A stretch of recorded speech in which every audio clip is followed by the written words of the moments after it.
باللہ من الشیطان الرجیم بسم اللہ الرحمن الرحیم۔ کل کے درس میں عرض کیا تھا کہ اللہ رب العزت نے ارشاد فرمایا کہ تم اہل کتاب سے بھی اور مشرکین سے بھی ایسی اذیت والی باتیں کثرت سے سنو گے، لیکن تمہارا صبر کرنا اور تقوی اختیار کرنا یہ بہتر ہے اور ہمت کے کاموں میں سے ہے۔ چنانچہ اہل کتاب میں سے بہت سارے نام ہیں، ان میں سے خاص طور پر کعب بن اشرف، یہ ایک یہودی سردار تھا اور تاجر تھا، خوشحال آدمی تھا، اور اس کے ساتھ ساتھ شاعر بھی تھا، اور نبی پاک صلی اللہ علیہ وسلم کی شان اقدس میں اشعار کے اندر گستاخیاں کیا کرتا تھا۔ اور اسی طرح غزوہ بدر کی مسلمانوں کے ہاتھوں جس وقت مشرکین کو زبردست شکست ہوئی تو یہ مکہ والوں کو جا کر دوبارہ حملے پر ابھارتا رہا، اور وہاں پر یہ تک کہتا رہا کہ تمہارا مذہب مسلمانوں کے مذہب سے بہتر ہے۔ اور اسی طرح اس سے بھی بڑھ کر جو مسلمانوں کے لیے بالکل ہی ناقابل برداشت چیز تھی وہ یہ تھی، ایک تو نبی پاک صلی اللہ علیہ وسلم کی شان اقدس میں گستاخی، دوسرا مسلمان پاک دامن خواتین کے بارے میں اظہار عشق کرتا تھا اپنے اشعار میں۔ تو سرکار دو عالم صلی اللہ علیہ وسلم نے پریشان ہو کر اور رنجیدہ خاطر ہو کر اپنے صحابہ کو فرمایا کہ کوئی اس کو قتل کر دے۔ چنانچہ دو صحابہ کرام نے رات کے وقت اس کو گھر سے بلا کر کھلے میدان میں قتل کیا۔ تو اس طرح کی نازیبا حرکتیں اہل کتاب کی طرف سے بھی بہت زیادہ ہوئیں، اور مشرکین کی طرف سے بھی۔ جس وقت فتح مکہ ہوا تو کتنے لوگ ایسے تھے جو کعبہ کے غلاف سے لپٹے ہوئے تھے، اور وہاں سے ان کو نکال کر حجر اسود اور مقام ابراہیم کے درمیان میں قتل کیا گیا، اور اللہ کے نبی صلی اللہ علیہ وسلم نے ایک ایک کو قتل کرنے کا حکم دیا۔ یہ بھی وہ لوگ تھے جو اپنی زبانوں سے مسلمانوں کو اذیت دیتے تھے اور تکلیف دیتے تھے، یہاں تک کہ ایک دفعہ آپ نے مکہ والوں کی اذیتوں سے پریشان ہو کر رنجیدہ خاطر ہو کر ان کے لیے قحط کی بد دعا بھی فرمائی، اور جس کے نتیجے میں ان پر زبردست قحط بھی آیا، اور اتنا سخت قحط آیا کہ یہ مردار کھانے پر مجبور ہو گئے، اور اسی طرح ان کے کھال کے ٹکڑے خشک ان کو بھگو کر نرم کر کے ان کو کھانے پر مجبور ہوئے، اور ہڈیوں کو پیس کر ان کو کھانے پر بھی مجبور ہوئے۔ تو پھر نبی پاک صلی اللہ علیہ وسلم کی خدمت اقدس میں ہی حاضر ہو کر آپ سے التجا کی کہ دعا کریں کہ اللہ تعالی ہم سے یہ مصیبت کو ٹلا دے۔ پھر آپ ہی کی دعا کے نتیجے میں ان سے یہ مصیبت ٹلی۔ تو بہرحال ان کی طرف سے اذیت ناک باتیں یہ ہوتی رہیں، اور مسلمانوں کو حکم یہی ہے کہ تم صبر اور تقوی سے کام کرتے رہو۔ اور وَإِذْ أَخَذَ اللَّهُ مِيثَاقَ الَّذِينَ أُوتُوا الْكِتَابَ، وہ وقت بھی یاد کرنے کے قابل ہے کہ جس وقت اللہ تعالیٰ نے اہل کتاب سے پختہ وعدہ لیا، لَتُبَيِّنُنَّهُ لِلنَّاسِ وَلَا تَكْتُمُونَهُ، کہ تم اس کتاب کو لوگوں کے سامنے کھول کھول کر بیان کرو گے اور اس کو چھپاؤ گے نہیں۔ اس کا ایک ترجمہ یہ بھی کیا گیا ہے کہ کتاب کو، تورات اور انجیل کو کھول کر بیان کرو گے، اس کے حصوں کو چھپاؤ گے نہیں۔ اس ترجمے کے اعتبار سے بھی انہوں نے خلاف ورزیاں کی، جیسا کہ کل عرض بھی کیا تھا کہ اللہ کے نبی صلی اللہ علیہ وسلم نے پوچھا کہ کیا تمہاری کتاب میں یہ بات لکھی ہوئی ہے؟ تو وہ چونکہ ان کے مفاد کے خلاف تھی اس لیے صاف انکار کر دیا، اور اس انکار پر خوش بھی ہوئے کہ ہم نے دھوکہ دے لیا ہے، دھوکے سے کام لے لیا ہے۔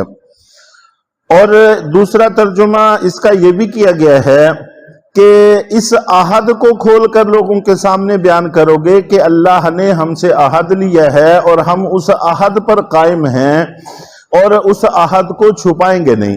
تو یہ عہد کو بھی چھپاتے تھے اور اس عہد کو بیان نہیں کرتے تھے، تو اس کے اندر بھی گڑبڑ ان کی طرف سے ہوتی تھی.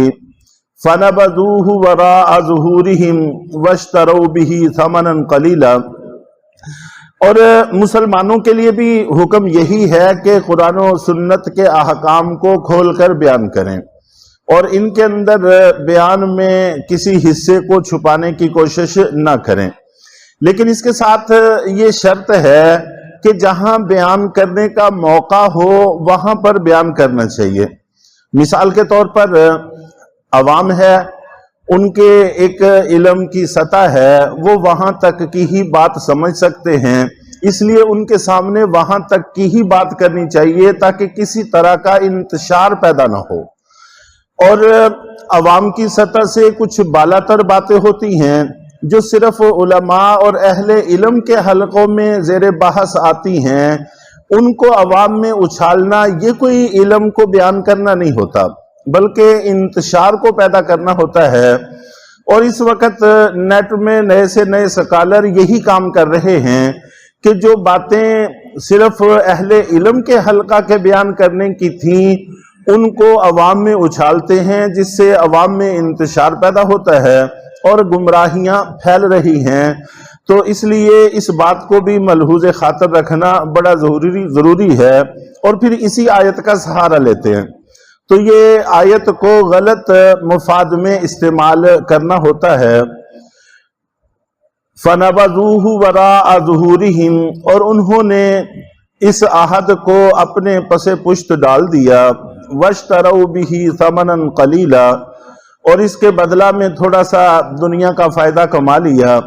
چنانچہ ان لوگوں کو بھی باطل تنظیمیں کچھ نہ کچھ فوائد دیتی رہتی ہیں، جس کے نتیجے میں مسلمانوں میں طرح طرح کے انتشار پھیلانے پر یہ لوگ لگے ہوئے ہیں. فَبِئْسَ مَا يَشْتَرُونَ، تو بہت ہی بری ہے یہ چیز جو انہوں نے خریدی، جو انہوں نے مال حاصل کیا، یہ کوئی اچھی چیز نہیں ہے. دنیا میں اگرچہ یہ ان کو خوشکن لگے لیکن آنکھ بند ہوتے ہی اس کا اصل چہرہ اس دنیا کا سامنے آ جائے گا. لا تحسبن الذین یفرحون بما اتوا ویحبون ان یحمدوا، آپ اے پیغمبر ہرگز بھی یہ خیال نہ کریں کہ یہ لوگ جو اپنے کیے پر خوش ہوتے ہیں، جو کام انہوں نے کیے ہیں غلط سلط ان پر خوش ہوتے ہیں. منافقین مراد ہیں، اور منافقین نبی پاک صلی اللہ علیہ وسلم سے ہمیشہ جنگ کے موقع پر چھٹی لے کر چلے جاتے تھے اور جہاد میں شریک نہیں ہوتے تھے. اور جب شریک نہیں ہوتے تھے وَيُحِبُّونَ أَن يُحْمَدُوا، اور اس کے ساتھ ساتھ وہ یہ بھی پسند کرتے تھے کہ جو کام انہوں نے نہیں کیے اس پر ان کی تعریف کی جائے. لم یفعلوا بما لم یفعلوا، کہ جو کام انہوں نے نہیں کیے تو اس پر ان کی تعریف اور مدح کی جائے. وہ سارے لوگ ہیں جو اس کی بھی خواہش رکھتے ہیں کہ کام کیا نہیں ہوتا لیکن اس پر تعریف کی توقع رکھتے ہیں. یہ بات درست نہیں ہے. تو ایک تو جہاد میں شریک نہیں ہوئے، جس وقت اللہ کے نبی صلی اللہ علیہ وسلم جہاد سے واپس آ جاتے تو پھر طرح طرح کے عذر پیش کرتے اور ساتھ ساتھ اپنے یہ بھی کہتے کہ ہم نے یہ بھی کیا وہ بھی کیا، اگر ہم یہ نہ کرتے وہ ہو جاتا، اگر وہ نہ کرتے تو یہ ہو جاتا. تو ہم یہیں پر بیٹھ کر دفاع کرتے رہے اور ہم نے کتنے ہی لوگوں کو وہاں تک پہنچنے سے روکا، دشمنوں کو. اس طرح کی باتیں کر کے تو نہ کیے ہوئے کریڈٹ اپنی طرف متوجہ کرنے کی کوشش کرتے تھے. تو اس کا تذکرہ ہے کہ آپ ہرگز گمان نہ کریں کہ یہ جو لوگ ہیں اپنے کیے پر خوش ہو رہے ہیں اور چاہتے ہیں کہ ان کی تعریف بیان کی جائے ان کاموں پر جو انہوں نے کیے نہیں ہیں. پھر دوبارہ دہرا کر فرمایا کہ فَلَا تَحْسَبَنَّهُمْ، اور آپ ان کے بارے میں بالکل بھی خیال نہ کریں بِمَفَازَةٍ مِّنَ الْعَذَابِ، کہ یہ عذاب سے بچ نکلنے میں کامیاب ہو جائیں گے، ان کو عذاب پہنچ کر رہے گا. وَلَهُمْ عَذَابٌ عَلِيمٌ، اور ان کے لیے دکھ دینے والا عذاب تیار ہے۔